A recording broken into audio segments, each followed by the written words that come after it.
Mes amis, je veux vous rendre attentifs à quelque chose de très important.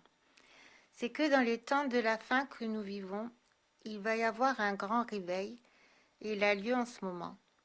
Le monde va se partager en deux camps. Avant, il y en avait trois, les justes, les injustes et les indécis, mais aujourd'hui, on ne peut plus se permettre d'être indécis. Si Dieu permet aujourd'hui de telles souffrances, c'est pour nous ramener à lui. Il est dit dans cette prophétie que des jeunes, des vieillards, des serviteurs et des servantes deviendront prophètes, c'est-à-dire qu'ils comprendront les vérités spirituelles.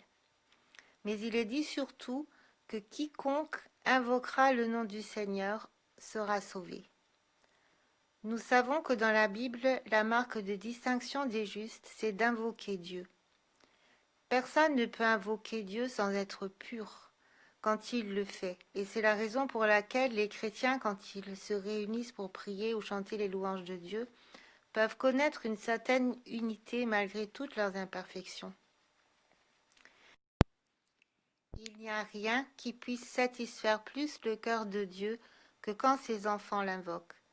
Et il n'y a rien qui puisse nous ennoblir davantage que quand nous invoquons Dieu.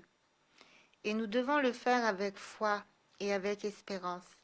Car aujourd'hui, ce n'est pas seulement la protection de Dieu que nous devons réclamer, mais une barrière de feu autour de nous. Et c'est ce que Dieu compte faire en faveur de ceux qui l'invoquent. Alors, si nous ne l'avons pas encore fait, rejoignons le camp des justes, de ceux qui invoquent son nom, avant qu'il ne soit trop tard.